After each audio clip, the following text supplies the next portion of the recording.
Os invito a una lectura corta en la primera carta del apóstol San Pedro, capítulo 2, versículos 1 al 3.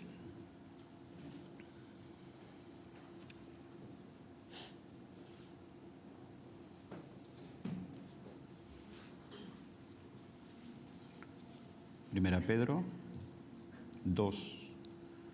Dice así: por tanto, desechando toda malicia y todo engaño e hipocresías, envidias y toda difamación, desead como niños recién nacidos la leche pura de la palabra, para que por ella crezcáis para salvación, si es que habéis probado la benignidad del Señor. Pasadas intervenciones por mi parte pude compartir dos temas acerca de Dios, su fidelidad y su misericordia. Pensaba hablar sobre la santidad de Dios, pero me dije, ¿por qué no hablar de nuestra propia santidad? Sabemos que Dios es santo, no solamente porque su palabra lo dice, sino porque si Dios no fuese santo no sería Dios. Los atributos de Dios es lo que Dios es en sí mismo y ninguno de sus atributos falla. Pero esos atributos hemos de verlo también en nosotros, reflejado por la obra del Espíritu Santo, obrando internamente en cada uno de los hijos de Dios, aquellos que hemos creído por la fe en el Señor Jesucristo y hemos confesado nuestros pecados y hemos sido rescatados por la sangre de aquel que murió en la cruz. El tema de la santidad, pues, no es un tema recurrente, es un tema esencial para la Iglesia y deberíamos tenerlo en la memoria a lo largo del año en el ministerio de la predicación. En estos tiempos andamos escasos de santidad.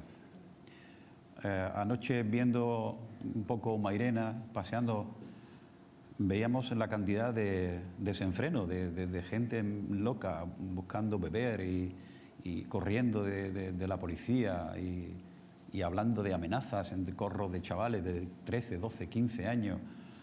Y digo, en parte también la sociedad se refleja un poco en nosotros, o nosotros en la sociedad. A veces vemos conducta fuera de tono en los hijos de Dios, en los creyentes. Nos comportamos de manera que parece que Dios no se refleja en nosotros de ninguna forma. La Biblia, sin embargo, nos sigue instando a parecernos cada día más a Jesús. Y esto no es una invitación que se nos hizo cuando fuimos a Cristo, o mejor dicho, cuando Dios nos llevó a Cristo. Hemos de parecernos a Jesús cada día hasta el momento en que Él venga por su iglesia. En la medida que el Espíritu Santo hace en nosotros, va haciendo en nosotros la obra que inició cuando fuimos llevados a Él por el Padre. El Espíritu es quien debe completar la obra en el transcurso de nuestra existencia. Como bien apunta el apóstol Pablo en Efesios 1:14, con miras a la redención de la posesión adquirida. Es decir, estamos en la carne todavía, nuestro cuerpo es un cuerpo sujeto al pecado. Y aunque ha sido comprado todo nuestro ser con la sangre preciosa de Cristo, sin embargo, la final redención todavía no se ha completado. Nuestro cuerpo tiene que ser también redimido en el sentido de ser un cuerpo nuevo, una purificación perfecta de la obra de Dios. Aún todavía estamos sujetos a ese tipo de cosas. Decía Juan Carlos Reilly que la santidad es el resultado inevitable de la conversión verdadera. A veces hemos oído decir, es que los santitos de la Iglesia, y en boca de hermanos que hablan de otros hermanos que se comportan de una manera diferente. Pero mirad, y llevaba razón Juan Carlos Reilly cuando decía eso, la santidad es el resultado inevitable de la conversión verdadera.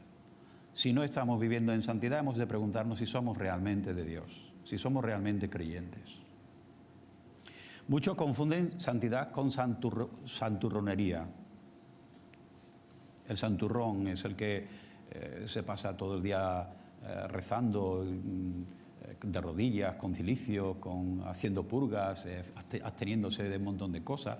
El puritanismo vacío, no el puritanismo real que vivieron muchos hombres y mujeres del siglo XVIII, siglo XIX, que se apartaron del pecado y buscaron siempre tener frente a él, a la persona, o a ellos, a la persona de Cristo.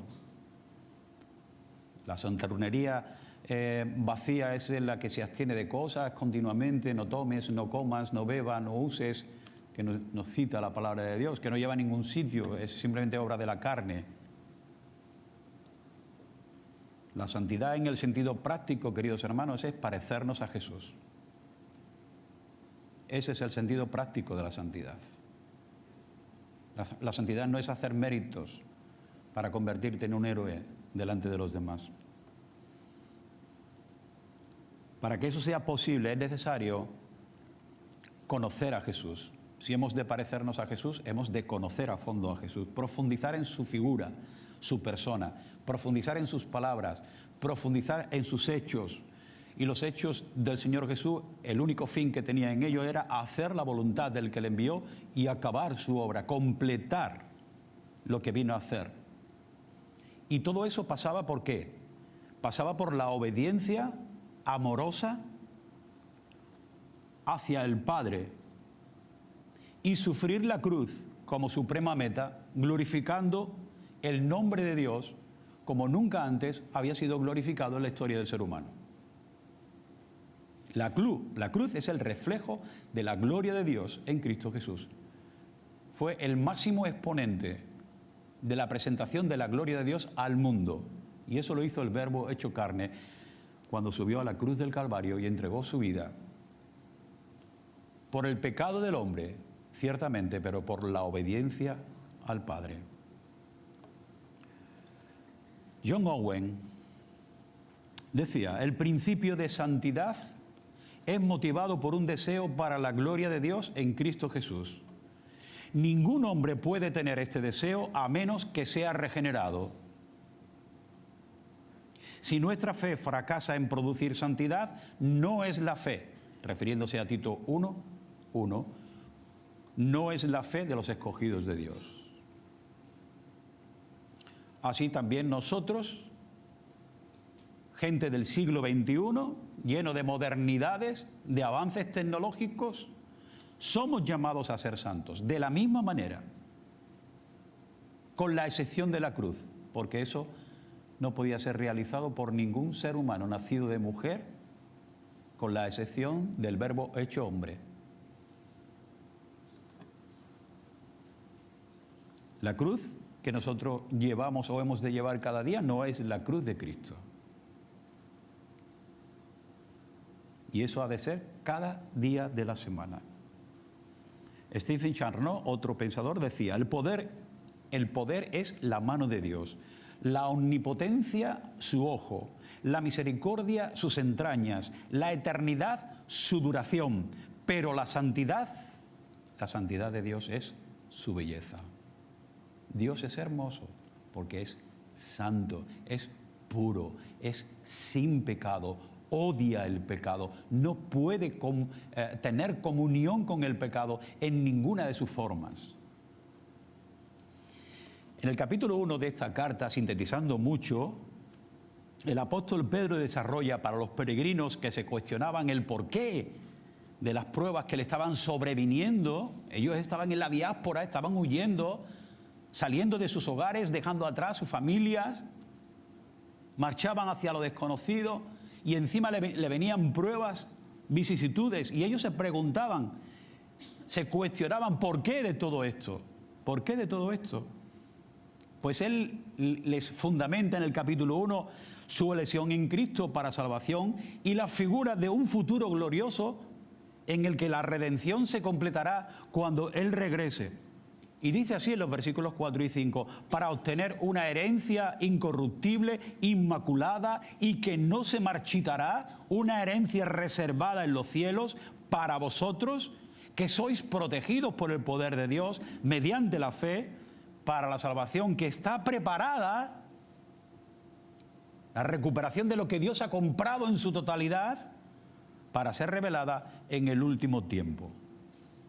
Las perspectivas de gloria eran grandes y maravillosas, le dice Pedro a aquellos que andaban errantes, por lo cual el apóstol debe advertirles que tales privilegios, que tales bendiciones eternas han de ser recibidas por los que viven la santidad con los pies en el suelo, ciertamente, pero con la mirada en el cielo.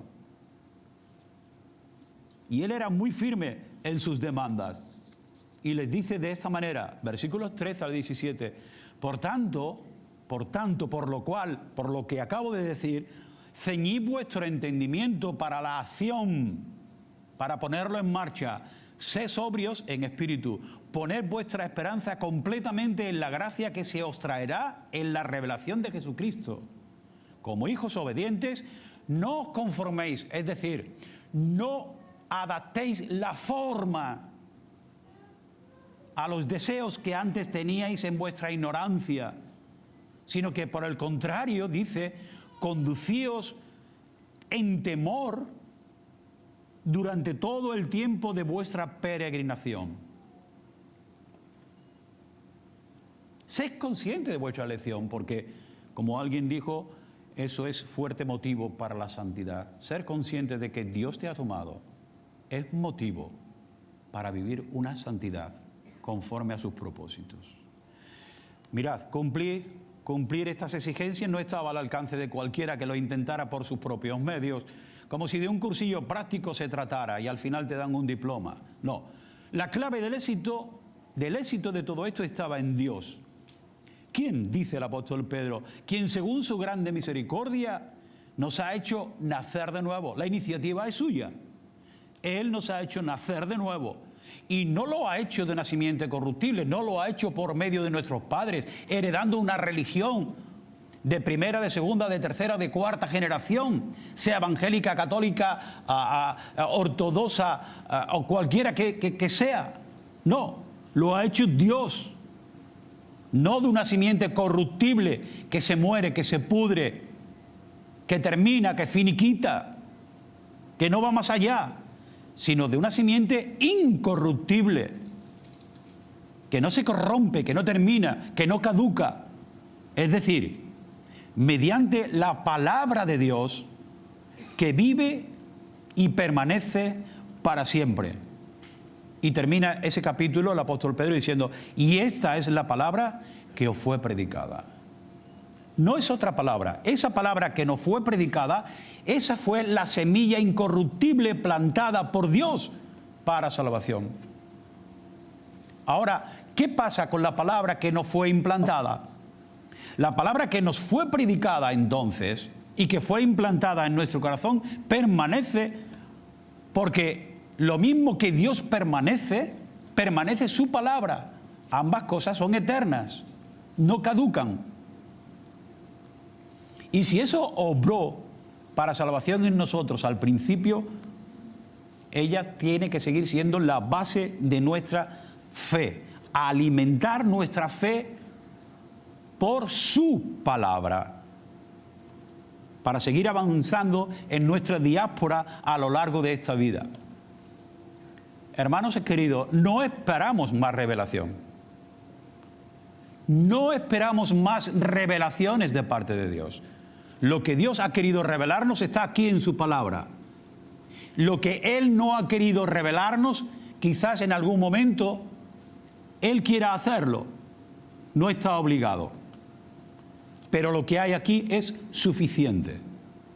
No van a venir nuevas revelaciones.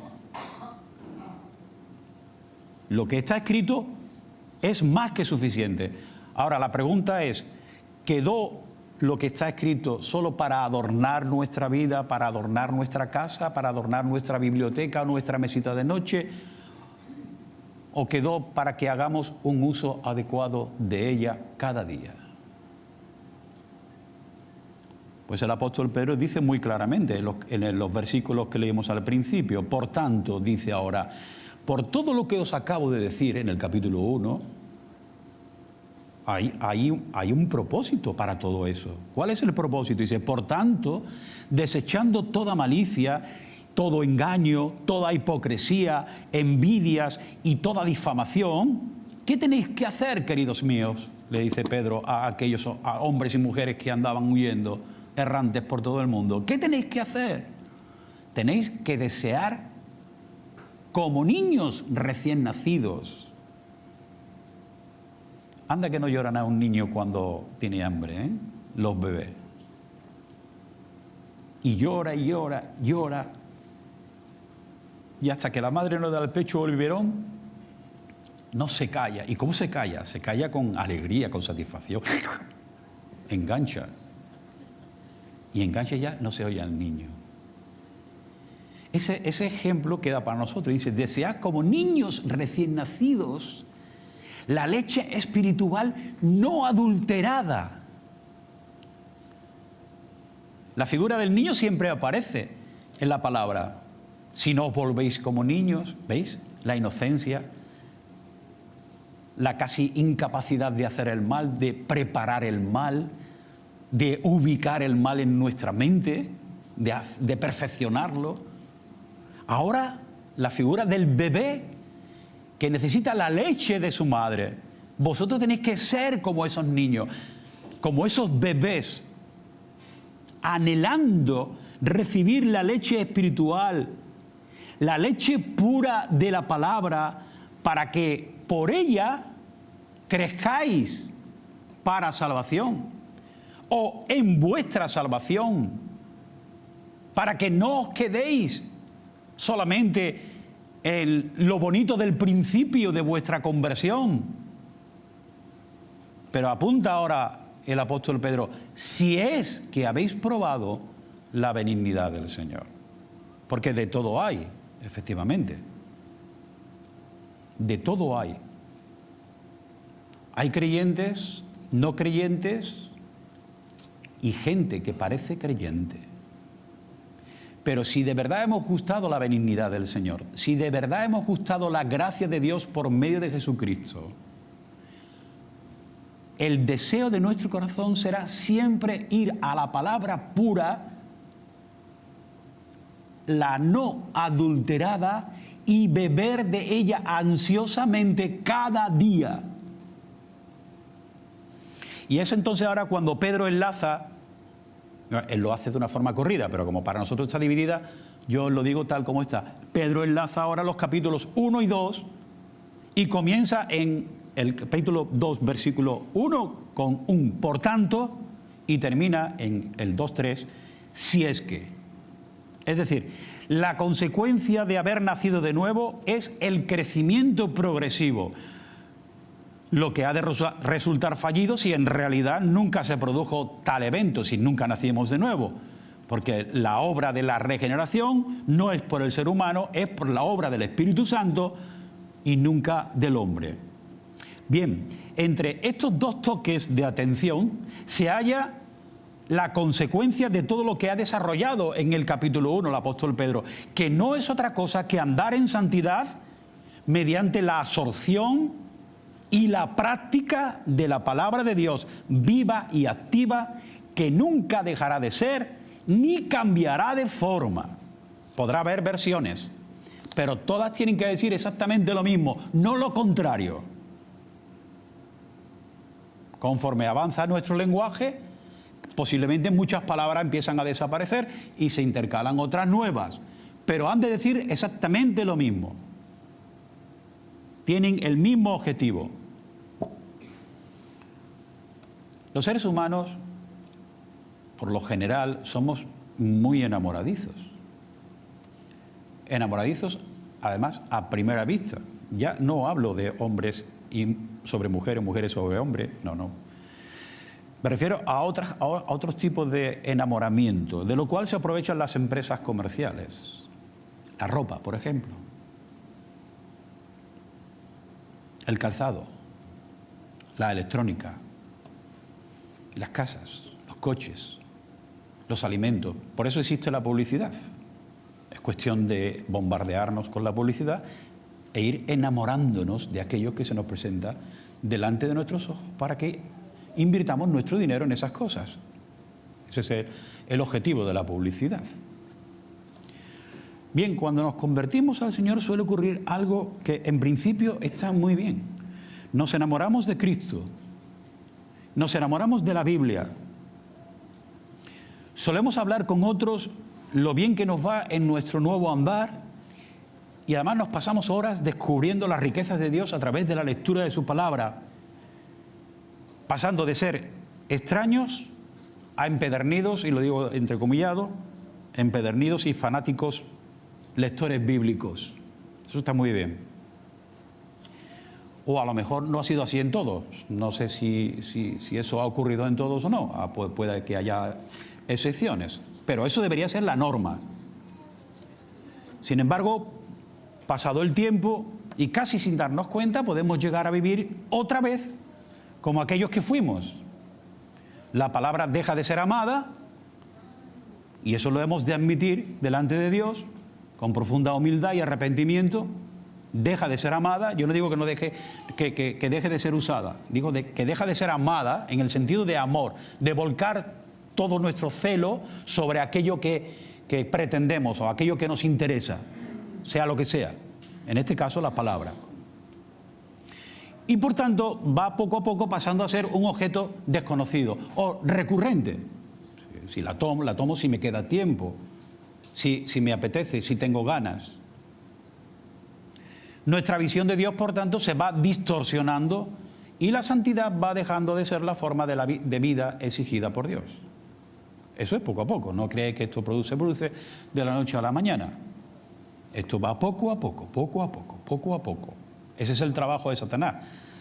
Nuestro enemigo, con todo su ejército, no tira el edificio abajo de golpe y porrazo. Va minando poco a poco los cimientos. Pum, pum, pum, pum, pum, pum, pum, pum. Cuando te quieres dar cuenta, tu edificio personal se está viniendo abajo. Y ya no hay forma de que eso termine. Tienes que tener un nuevo principio. Después de eso, ¿qué pasa? Que casi todo se relativiza. Y ya empezamos a cambiar el orden de los valores que teníamos en nuestra vida como cristianos. Los decretos y mandamientos de Dios se van poniendo en la balanza de las dudas, mientras que el pecado va adquiriendo tintes de tropiezos que casi siempre, de manera inconsciente, a veces no, pero a veces de manera inconsciente, vamos justificamos el pecado. Ya estamos justificando ciertas formas de pecado que están de moda hoy, no digo cuántas, ni cuáles, pero ya se ve en muchos creyentes la justificación de ciertas conductas. Ya parece que todo vale. El adulterio, el aborto, si acaso, la homosexualidad, ya poco a poco va calando y vamos expurgando. Vamos purgando y vamos decidiendo aquello que es pecado, lo que no lo es. Porque nuestra visión de Dios ya es difusa. La palabra va desapareciendo. La cruz personal de cada uno suele cambiar. Se suele cambiar ¿por qué? Por privilegios merecidos. Es decir, en vez de ver la cruz, nuestra cruz, para ir detrás de Jesús, siguiendo sus pasos, en el desarrollo del amor y de las virtudes de Cristo en general, vamos creyendo que tenemos privilegios que nos merecemos. Y somos capaces de juzgar a los demás y no mirarnos a nosotros mismos. Y el paso siguiente es que el compromiso de existir se va tirando por la borda. Ya vamos dejando de ser y de hacer. Y aquello que estaba frente a nosotros casi de por vida, como una promesa a Dios, aunque cantemos aquí muchas veces todo lo contrario, ese compromiso se va diluyendo, se va dejando atrás y ya no lo tenemos en cuenta y vivimos de manera como nos gusta a los seres humanos, en libertad y que nadie nos atosigue. Y eso es así en la vida de muchos. Cuando sustituimos la dieta equilibrada por la ingesta de alimentos ricos en grasa o hidratos de carbono, ¿qué es lo que pasa con nosotros? Engordamos, tendemos a engordar. Y en lugar de estar fuertes y sanos, desarrollamos panza y grasa, que nos impide realizar nuestras funciones normales en la vida. Andar, correr, trabajar, pensar incluso. Así, de la misma manera, cuando la palabra no sigue siendo recibida como el alimento esencial de nuestro desarrollo cristiano, otras cosas raras ocupan su lugar. No creáis que se queda el hueco. Otras cosas raras van ocupando poco a poco el lugar que corresponde a la palabra.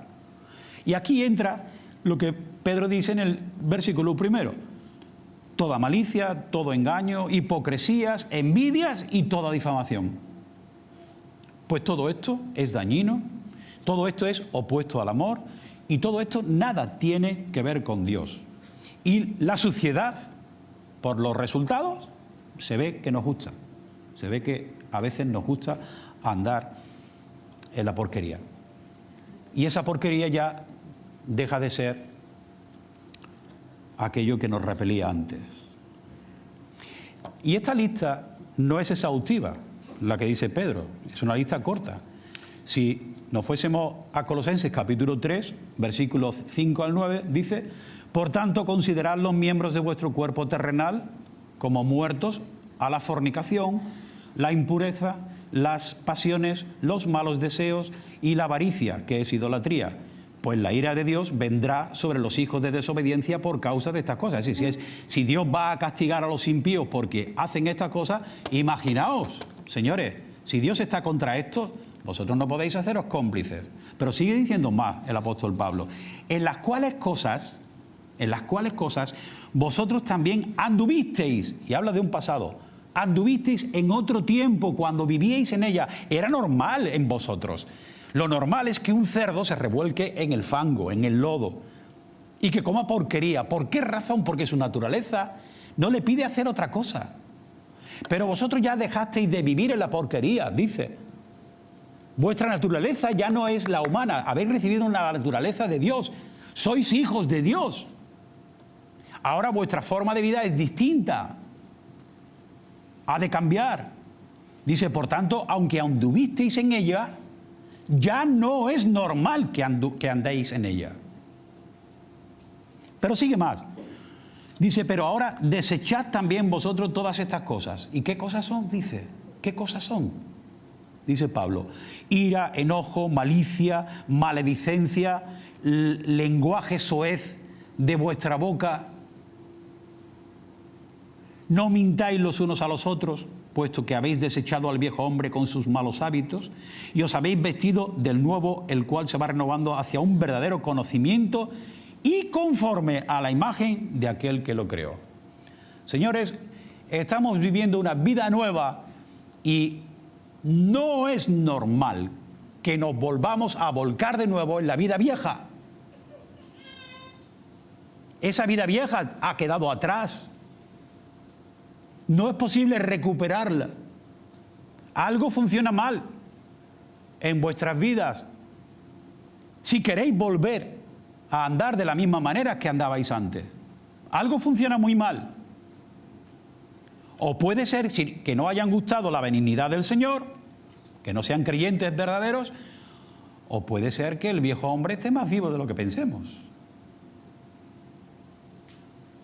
y que nos está dando palos y palos y palos sin darnos cuenta. La palabra desechad de Colosenses 3 que hemos leído es la misma que Pedro usa en capítulo 2, versículo 1, que hemos leído 2 o 3 veces, e indica una orden, no es una opción. No te dice, mira, si te parece bien, Juan, desecha esas cosas.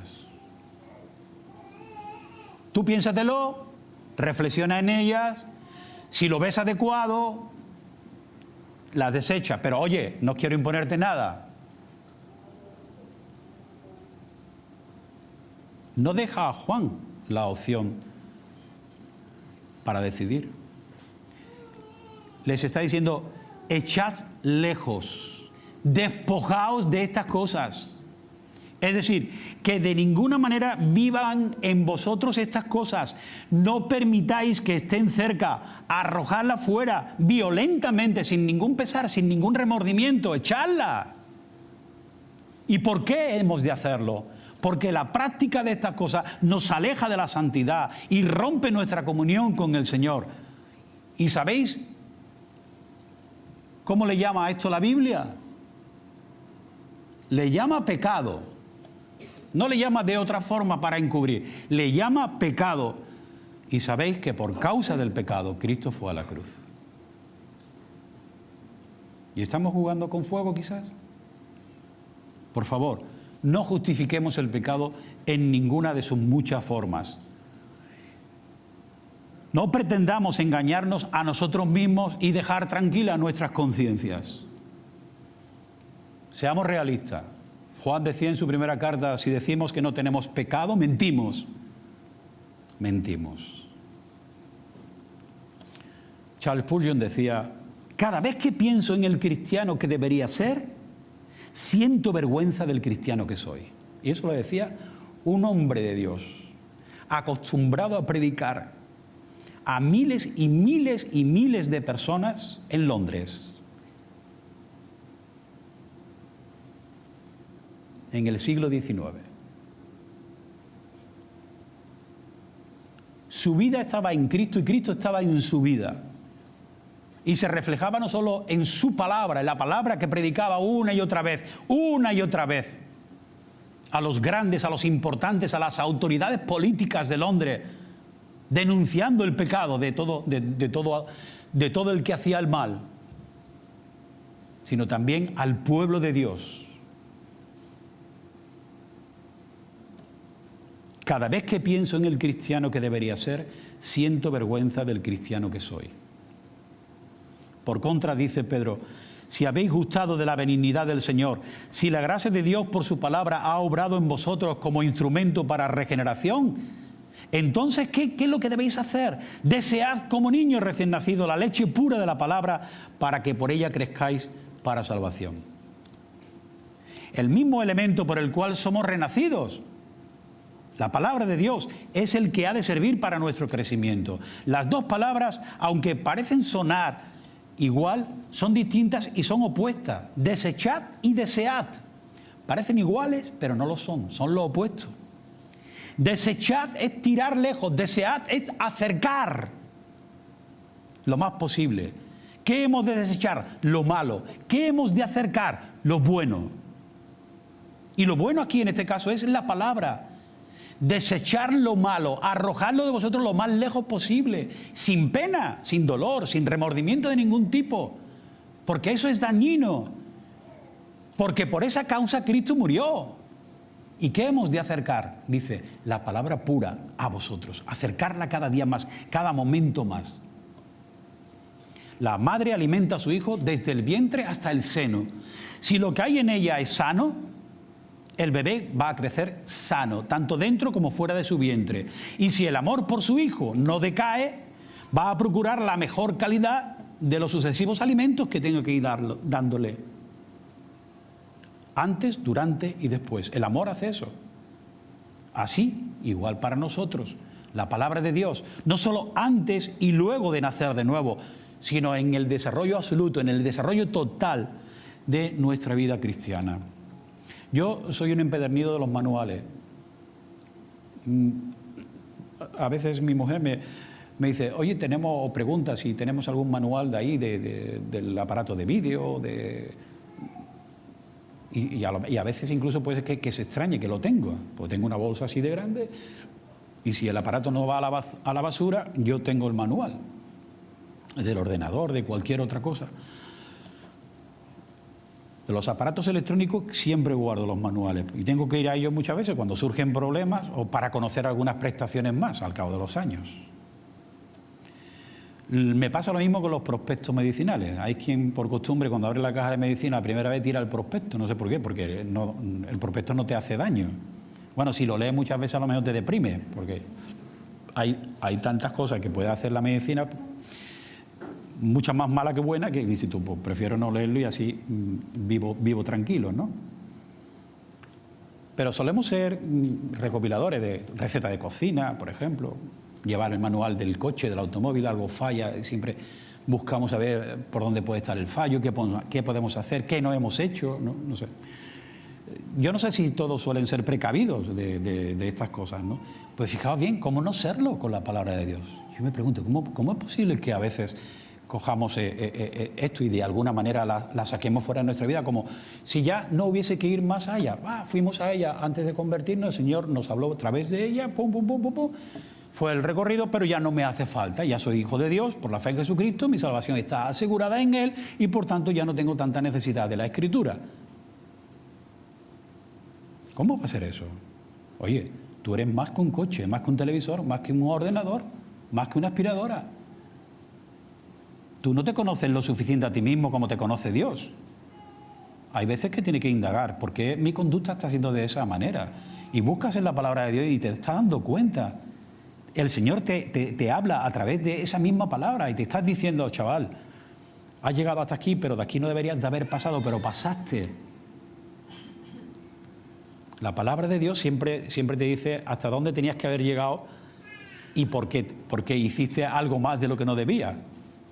Y si no te habla Dios directamente, te habla a través de otro, como pasó David con Natán.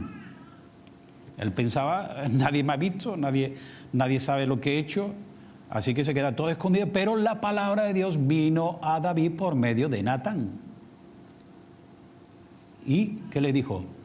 Tu coche se ha pasado de revoluciones, no le has mirado el aceite, los neumáticos están flojos y las luces no te funcionan. David, te has estrellado con el coche, deberías de haberlo antes llevado al taller y hacerle una revisión.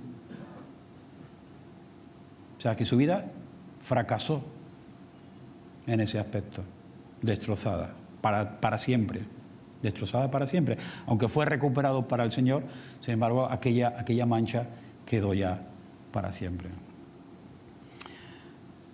Desear la palabra de Dios con anhelo. La palabra debe ser pura, pura. O, como se dice en la versión Reina Valera del 60, la leche espiritual no adulterada, pulepa. Ya sabéis que pulepa significa pura leche de vaca. Pues en este caso, absorber el eslogan, pero quitando las dos letras finales, pulepa, pura leche de la palabra. Sencillo. La leche es fácil de adulterar, simplemente basta con mezclarla con agua. Si el gusto no está bien desarrollado, va a colar como pura, pero no van a colar sus propiedades, eso es evidente. Ahora, la madre que da a su hijo leche, da una leche sin engaño, es una leche pura. Así también la palabra de Dios por la cual hemos nacido de nuevo. Ahora, se ha de discernir bien la que tomamos después. ¿Por qué ahora hemos de ver con mucha más asiduidad ir a la palabra de Dios? ¿Por qué? Porque hay mucha perversión de la genuina palabra de Dios que viene a sustituir a la verdadera palabra de Dios. Hoy es la época en la que hemos de estar mucho más atentos a la palabra que nunca antes. Hay mucha gente que dice, con que Dios os ha dicho. Hay muchos que dicen haber recibido de Dios instrucciones. Es que Dios me ha dicho. Y claro, ponte tú a discutir con alguien que certifica que Dios le ha dicho. Pero se lo ha dicho a él solo. Hay muchos hablando de esa manera. Y eso cuela. Los fariseos estaban repletos de dichos humanos que tomaron el lugar de lo que Dios dijo. Y esos mismos fariseos se jactaban de rellenar el vacío de lo que Dios no había dicho. ¿Y qué hacían? De esa manera usurpaban la autoridad de Dios. Y la gente veneraba a los fariseos. Los veneraba. La palabra de Dios debe tomarse en serio. Y mucho más por parte de los pastores y enseñadores. Tanto enseñadores y pastores de adultos, como de niños, como de jóvenes. La palabra de Dios tiene que ser imperativa sí o sí en todo aquel que pretende enseñar a los demás. Paul Washer decía, hay iglesias a las que les encanta contar ovejas, pero no alimentarlas. Pues bien, Vida Abundante tiene el compromiso por medio de sus pastores, de sus maestros, de sus líderes de jóvenes, líderes de niños, un compromiso permanente de enseñar la palabra de Dios, de vigilar que no haya leche adulterada, de hacer posible que podamos sobreveer con antelación los peligros que vienen a través de la adulteración de la Biblia, de los falsos maestros.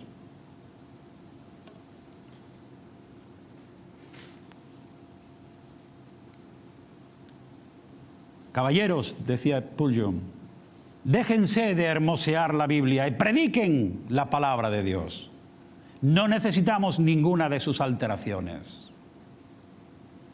Los vientos de doctrina soplan fuerte y lo van a seguir haciendo aún más a medida que se acerca el fin. Por eso hemos de decir con Isaías, a la ley y al testimonio. Si no es a la ley y al testimonio, es que no les ha amanecido. Son perversos. Los falsos profetas abundan y hacemos mal en prestarle atención. Su mensaje es lisonja para el corazón y veneno para el alma. Lo digo porque en internet pululan cientos de maestros, falsos maestros de la palabra, que estamos dando mucho más crédito que aquello que nos enseñan nuestros pastores, nuestros enseñadores. Porque como se dice en internet, porque como lo han visto 30, 40 o 50 millones de personas,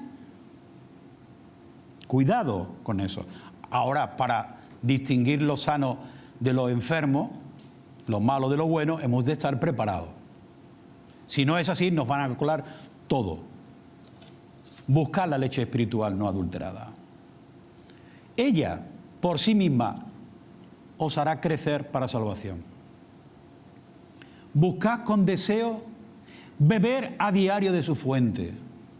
No prestéis oído a los que solo buscan vuestra aceptación y en algunos casos vuestro dinero. Y un aviso a los jóvenes. Paul Washer decía, tenéis que dejar las niñerías, los juegos y la diversión en la iglesia y aprender doctrina y a tomarse en serio la Biblia. Basta de niñerías, basta de boberías, basta de juegos y basta de diversiones. A los jóvenes creyentes, aprended doctrina y tomaros seriamente la Biblia. Dentro de muy poco, como anunciaba Gabriel, va a comenzar de nuevo el curso de Faro. ¿Qué haréis? ¿Qué haremos? No dejéis pasar la oportunidad. Los cursos que hemos tenido anteriormente han sido de mucha bendición, han sido muy positivos, aprendiendo a escudriñar las Escrituras. No dejéis de hacerlo, porque es para vosotros, es para vuestra bendición, para vuestro progreso. La santidad no es un título que se otorga en la escuela. Es cierto que por la obra de Cristo hemos sido santificados, pero para vivir en santidad, es decir, para vivir fuera del alcance del pecado, precisamos la ayuda eficaz del Espíritu Santo y el poder de la palabra, limpiando y podando cada rama de la vid de aquella suciedad que se nos pega en este mundo y de la esterilidad de la vida. La palabra de Dios nos pone frente al espejo donde se refleja la imagen de Cristo, de lo cual deducimos que somos propensos a desviarnos del camino, calculando que aún nos falta mucho para alcanzar su semejanza a la que somos llamados por su muerte y resurrección. Como bien cita San Pablo, porque si hemos sido unidos a Él en la semejanza de su muerte, ciertamente lo seremos también en la semejanza de su resurrección. Sabiendo esto, atención, que esto no es el día del bautismo y punto. Sabiendo esto, que nuestro viejo hombre fue crucificado con Él. Punto. Se acabó el viejo hombre. Allí quedó. Para que nuestro cuerpo de pecado fuera destruido, eliminado, quitado de en medio. ¿A fin de qué? A fin de que ya no seamos esclavos del pecado. Quiera el Señor bendecir a su iglesia en todo lugar, con el anhelante deseo de que su palabra vuelva a ser, si es que no lo es, el alimento que nutre nuestro nuevo hombre nacido de Dios, y así hasta el regreso en gloria de su Hijo Jesucristo. Que Él lo haga por su Espíritu Santo en cada uno de nosotros. Amén. Señor, gracias te damos por tu palabra. Queda aquí plasmada para siempre, Señor. Tú también la sellaste en nuestros corazones. Haz que la amemos, Señor. Que podamos decir como el salmista, cuánto amo yo tu ley, Señor. Que nos deleitemos en ella. Abre el corazón y la mente de los más jóvenes, Señor, que están rodeados de muchos peligros, de muchas tentaciones en estos días, Señor. Ábreles el corazón para que tu palabra cale, para que tu palabra entre profundamente hasta partir el alma, Señor. Ayúdanos a vivir una vida llena de pecado, Señor. Ayúdanos a no vivir acomplejados frente a los demás, Señor, los que buscan solo saciar sus deseos. Ayúdanos a saciar tus deseos, Señor, que para nosotros son positivos, son buenos, Señor. Ayúdanos a amar tu palabra y a amarnos menos a nosotros mismos, Señor, para que podamos crecer para salvación cada día más. Te lo rogamos, Señor, humildemente en el nombre de Cristo Jesús. Amén.